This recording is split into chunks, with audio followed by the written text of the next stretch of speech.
A breaking news suddenly appeared in the bike community. The most iconic bike brands are falling to pieces, turning into memories. Roaring machines are no longer heard, and every single community is dying.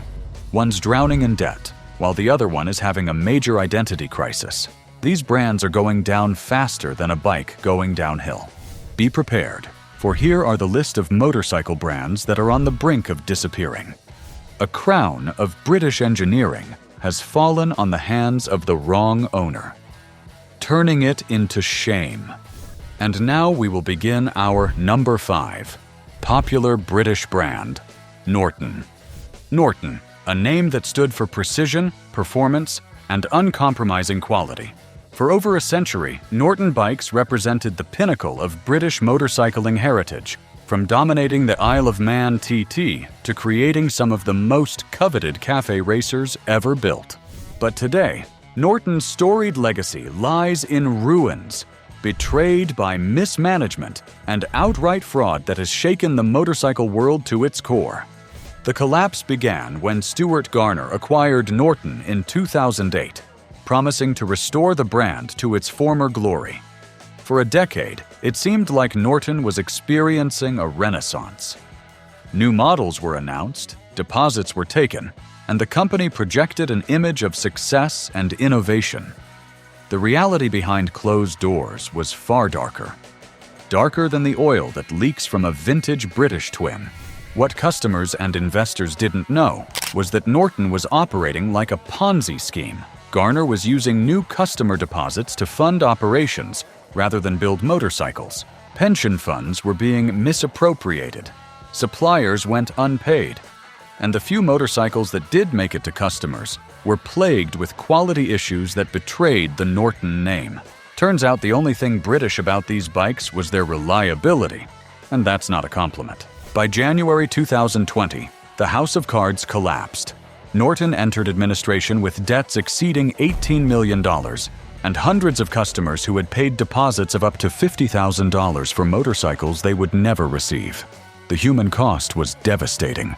Retirees lost their pensions, loyal customers lost their savings, and employees lost their livelihoods. The scandal deepened when investigations revealed that Garner had been living a lavish lifestyle while the company crumbled, spending company money on exotic cars, luxury properties, and personal expenses. In 2022, he was sentenced to 8 months in prison, suspended for 2 years, a punishment many victims felt was far too lenient for the damage caused. Apparently, stealing millions gets you less jail time than doing a wheelie on the highway. Justice system is working perfectly. TVS Motor Company, the Indian manufacturing giant, purchased Norton's assets in April 2020 for $21 million, promising to honor warranties and rebuild the brand's reputation. They've invested heavily in a new manufacturing facility in Solihull and begun producing updated versions of classic Norton models. But while Norton's wounds were self-inflicted, another American legend is bleeding riders faster than a hemorrhaging wallet after a visit to the Harley accessories department. Number 4 is a brand that once defined freedom on the open road is now fighting for its very survival. The thunderous rumble of a Harley-Davidson was once the soundtrack of American freedom. That iconic sound is getting quieter by the day, kind of like people's hearing problems after they get older. After years of declining sales, plummeting stock prices, and an aging customer base, the Milwaukee-based manufacturer is now considering drastic measures to stay afloat, including the potential $1 billion sale of its financial services arm. The numbers tell a brutal story. Harley's stock has plummeted 48% in the past year, giving the company a market value of just $2.7 billion, a shadow of its former worth. This financial freefall prompted CEO Jochen Seitz to announce his resignation in April 2025 after 5 years at the helm, sending further shockwaves through the industry. Apparently, even German efficiency couldn't fix American stubbornness.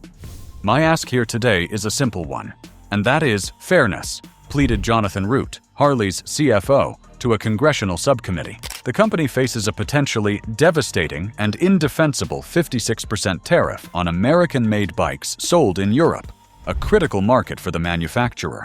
These tariffs, part of an escalating trade war, could force Harley to shift production overseas, further eroding its American identity.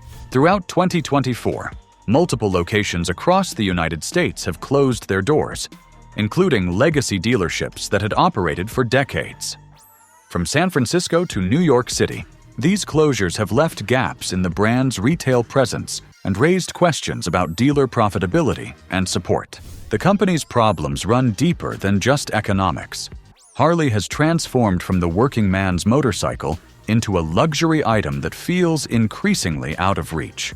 Entry-level bikes that once allowed new riders to dip their toes into the Harley lifestyle are now priced like high-end sedans. A base Nightster starts at over $13,000, and by the time dealership fees and extras are tacked on, that number can balloon closer to $17,000. That's not even touching their flagship touring bikes, which regularly exceed $40,000 before customization. For that price, the bike should come with a complimentary leather vest that says, "I make poor financial decisions." For many younger riders or those just entering the world of motorcycling, these price points aren't it. And while Harley clings to its air-cooled engines and traditional designs, like your uncle clings to his cigarettes, competitors like Honda, Yamaha, and even Triumph are offering high-performance, technology-packed cruisers and touring bikes at prices thousands of dollars lower. Harley's attempts at innovation have been half-hearted at best. When the company unveiled the Livewire electric motorcycle, it was meant to signal Harley's bold step into the future. Instead of pricing it competitively to appeal to millennials and Generation Z, Harley slapped a price tag of nearly $30,000 on it. The result? Sales flopped harder than a Harley rider trying yoga for the first time. Critics pounced, and the company eventually spun off Livewire as its own brand, distancing the Harley name from what was supposed to be its breakthrough. For Harley-Davidson, the path forward is fraught with difficult choices. The company must somehow balance preserving its heritage, the very thing that makes it special, while evolving to meet the demands of today's motorcycle market. It needs to attract younger riders without alienating its core customer base, modernize its technology without losing its distinctive character, and find a way to make its products more accessible without cheapening the brand. Number 3 is another American brand that is facing its own identity crisis. A company that staged one of the most impressive comebacks in motorcycle history is now watching its revival story hit a serious roadblock. When Polaris Industries resurrected Indian motorcycles in 2011, it seemed like the perfect American comeback story. The oldest motorcycle brand in the country, dormant for decades, was suddenly back with a vengeance, combining nostalgic styling with modern performance and taking direct aim at Harley-Davidson's dominance. For a decade, everything seemed to be going right. Indian launched hit after hit: the Chief, the Scout, the FTR, each one combining heritage design with cutting-edge technology. They built a loyal following, expanded globally, and even started taking market share from Harley-Davidson, something that seemed impossible just years earlier. Harley riders were actually trading in their bar and shields for war bonnets, a plot twist no one saw coming. But in 2024, Indian's revival story has hit a wall harder than a test rider who forgot where the front brake lever was. Global sales are declining in double digits, with registrations down 12.4% in the first 8 months of the year. The brand is losing ground in all its major markets, including a 15% drop in the United States and nearly 10% decline in Europe. After reaching a record 43,219 annual sales in 2022, Indian has been unable to maintain momentum, with sales declining to around 37,000 units in the following years. What went wrong? Industry analysts point to 2 critical factors. First, Indian has been overly focused on the US market, which represents 64% of its business. It's like putting all your poker chips on red and then watching the wheel land on black. Except the wheel is the American motorcycle market, and it's more unpredictable than a cat on catnip. Second, and perhaps more damaging, is Indian's lack of innovation. While the initial resurrection of classic models allowed Indian to carve out market space, the company has introduced only one truly new platform in the last decade: the FTR in 2019. In an industry where constant innovation drives sales, Indian's product lineup has grown taller than the air in your helmet after a 12-hour ride. The brand also faces a deeper identity crisis. In early 2023, Indian Motorcycle issued an internal memo to dealerships nationwide announcing the official decommissioning of its iconic multicolor Native American headdress logo. While the brand had slowly begun transitioning to a monochrome version of the emblem in prior years, this move signaled a clear public break from the full-color image that had become synonymous with Indian Motorcycle's identity. It's like Colonel Sanders deciding to rebrand without the white suit and beard. Technically still chicken, but something feels off. The decision was presented as a step toward brand consistency and respect to Native American communities. However, many riders didn't interpret the move as respectful or necessary. They saw it as a calculated corporate response to political pressure, one that sacrificed tradition in favor of optics. The backlash was immediate and deeply emotional. Riders across the country voiced their frustration online and in person. To them, the full-color headdress logo wasn't offensive. It was revered. It wasn't just a marketing symbol, but a vital part of the brand's visual identity. For a company named Indian Motorcycle, removing the most culturally iconic image tied to that identity, while keeping the brand name, struck many as disingenuous. It's like opening a restaurant called The Lobster Shack, and then announcing you'll no longer show pictures of lobsters because it might offend crustaceans. For dealerships operating on tight margins, this created a logistical headache and a public relations minefield. Customers were coming in asking questions, expressing disappointment, or walking away entirely. The deeper issue for Indian was not just the logo itself, but what it represented: identity.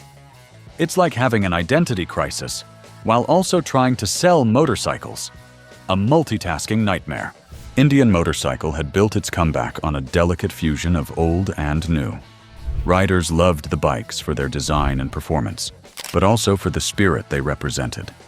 The multicolor headdress logo was one of the few remaining symbols that tied the reborn company to its origins in the early 20th century. Removing that piece of visual heritage, especially without consulting the broader riding community, felt like a betrayal to some. It's like your favorite band replacing their lead singer with a hologram, technically still performing, but the soul is missing. Indian's parent company, Polaris, now faces difficult decisions. The motorcycle division needs fresh investment and new models, but with declining sales, justifying that investment becomes increasingly difficult. Some industry insiders speculate that Polaris might consider selling the brand if the slide continues. For a company that once represented the greatest comeback in motorcycling, Indian now faces the prospect of becoming another cautionary tale. Without significant innovation, a more global strategy, and a clear identity, the brand risks fading back into history, a second death that would be all the more painful for having come after such a promising rebirth. While Indian struggles with controversy and Harley with its legacy, the number 2 on the list is another brand facing something far more immediate: total financial collapse. The European off-road giant that once dominated dirt tracks worldwide is now fighting for its very existence. The orange machines from Austria once seemed unstoppable. KTM, Europe's off-road powerhouse, dominated motocross tracks, enduro courses, and rally raids across the globe. Their distinctive color and aggressive styling became synonymous with high-performance off-road riding. Now, that empire is crumbling under the weight of $2.2 billion in debt and warehouses filled with 300,000 unsold motorcycles. The news shocked the industry. KTM has declared bankruptcy, suspended production until at least March 2025, and laid off hundreds of employees. How did one of motorcycling's most successful brands end up on life support? It's like watching Superman get taken down by a peanut allergy. Unexpected and somewhat embarrassing. The answer lies in a dangerous combination of overproduction, market miscalculation, and strategic missteps. KTM's troubles began with an aggressive expansion strategy that prioritized volume over sustainability. At its peak, the company was manufacturing over 1,000 motorcycles per day, building inventory far faster than consumer demand could absorb. This production frenzy was based on optimistic forecasts that failed to anticipate the economic cooling that hit global markets in recent years. It's like cooking for 20 people when only 5 show up to your dinner party. Compounding this problem, KTM focused heavily on high-end models packed with premium features, but priced beyond the reach of many potential customers. While these motorcycles reinforced KTM's reputation for cutting-edge performance, they alienated budget-conscious riders who turned to more affordable competitors. The global economic environment further exacerbated KTM's challenges. Supply chain disruptions, rising material costs, and higher interest rates made both manufacturing and purchasing motorcycles more expensive. Consumer spending habits shifted away from recreational purchases like motorcycles, particularly in Europe and North America, key markets for KTM's premium offerings. It turns out people need to pay for boring things like food and shelter before dropping $16,000 on an orange dirt bike. Who knew? The company's relationship with strategic partners has also deteriorated. KTM has been forced to sell off assets, including its stake in MV Agusta, to generate cash. Some analysts speculate that even iconic brands under the KTM umbrella, such as Husqvarna, might be sold to ease the mounting debt burden. It's like selling your kidney to pay off your credit card. It solves one problem but creates a whole new set of issues. Potential buyers are already circling like vultures at a roadkill convention. Indian manufacturing giant Bajaj Auto, a longtime partner of KTM, and Chinese powerhouse CF Moto are both rumored to be interested in acquiring the brand. Bajaj, with its massive production scale and market expertise, could help stabilize KTM, while CF Moto sees the acquisition as an opportunity to strengthen its presence in Europe. Like watching divorced parents fight over who gets custody of the really expensive, high-maintenance child. For KTM, the next few months are critical. The company must convince creditors that it can emerge from this crisis as a leaner, more competitive manufacturer. It needs to right-size production, realign its product mix to include more affordable options, and potentially accept new ownership or partnership arrangements that can provide financial stability. It's basically the corporate equivalent of moving back in with your parents after a bad breakup and promising to get your life together. The stakes couldn't be higher. If KTM fails to navigate this restructuring successfully, one of motorcycling's most innovative and successful brands could disappear. Or worse, be broken up and sold off in parts. With its engineering talent, racing heritage, and technological innovations scattered to the winds. It would be like watching your favorite band break up, with the drummer joining a jazz ensemble, the guitarist starting a country career, and the lead singer becoming a yoga instructor. But what if modern bikes are taking hits too? Number 1 on the list was the start of the electric revolution that was supposed to define motorcycling's future, which is facing its own shocking demise. In the rolling hills of Italy's Motor Valley, home to Ferrari, Lamborghini, Maserati, and Ducati, a different kind of revolution was taking shape. Energica Motor Company was building the future of motorcycling, high-performance electric machines that could rival traditional combustion engines in performance, if not in range. It was like the Tesla of motorcycles, if Tesla made products that were actually delivered on time. Founded in 2014, Energica quickly established itself as a technological leader. Their selection as the exclusive supplier for Moto E, the electric motorcycle racing series within MotoGP, seemed to cement their position as leaders in the electric revolution. Their bikes were winning on the track and winning over converts on the street. The future looked bright, or at least as bright as an LED headlight on a high beam. Then, on October 14, 2024, the lights went out. Energica's board of directors voted to enter bankruptcy liquidation, bringing a decade of production to an abrupt end. It turns out the company that specialized in electric power couldn't keep itself powered up. The collapse came despite apparent success. Energica had introduced 4 technological platforms to the market and served as the exclusive manufacturer for Moto E for 4 consecutive years. The launch of their Xperia model in 2021 had achieved record sales volumes and revenues of $13 million, a 200% increase compared to the previous year. So what caused this promising company to fail? The answer lies in a perfect storm of market challenges and financial constraints that hit harder than a low-side crash at 100 miles per hour. In 2021, American fund Ideanomics Inc. acquired a 75% controlling stake in Energica, taking the company private and promising to provide the financial backing needed for growth. But as the electric vehicle market faced increasing headwinds and investor enthusiasm cooled, Ideanomics itself began to struggle, compromising its ability to support Energica's ambitious plans. Despite the challenges posed by the global pandemic, Energica achieved record sales volumes and revenues with the launch of the Xperia model, the company stated in its final press release. But the subsequent crisis in the electric market and the decline in sector investments impacted Ideanomics and consequently compromised Energica's investment capabilities. In other words, the money well ran dry faster than the battery on a cold winter's day. By the time bankruptcy was declared, Energica had already reduced its workforce from 150 to approximately 45 employees.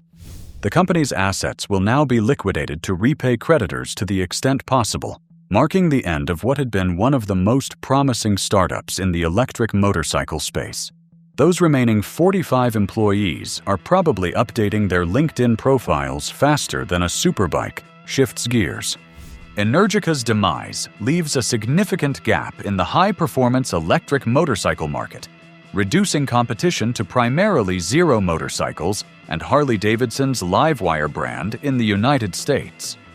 For the broader industry, it raises troubling questions about the viability of dedicated electric motorcycle manufacturers without the backing of established automotive giants. It's like watching the first penguin jump into shark-infested waters. The company had been making inroads in the American market as well, competing in the Moto America Super Hooligan National Championship with rider Stefano Mesa. In 2023, they achieved the first podium for an electric motorcycle in a national road race against traditional gas-powered bikes at Circuit of the Americas, a historic milestone that now stands as one of the company's final achievements. For the electric motorcycle industry, Energica's bankruptcy is a sobering reality check. It suggests that even with excellent products and growing consumer interest, the path to profitability in this sector remains extremely challenging. The question now is whether other electric motorcycle startups can learn from Energica's mistakes, or whether this is a sign that only manufacturers with deep pockets and diversified revenue streams can survive in this capital-intensive market. It's like watching a canary die in a coal mine. Either pay attention to the warning or prepare to join it. So there you have it, the iconic brands facing extinction in 2025. Norton betrayed by fraud, Harley-Davidson trapped by its own legacy, Indian struggling with identity, KTM drowning in debt, and Energica running out of juice.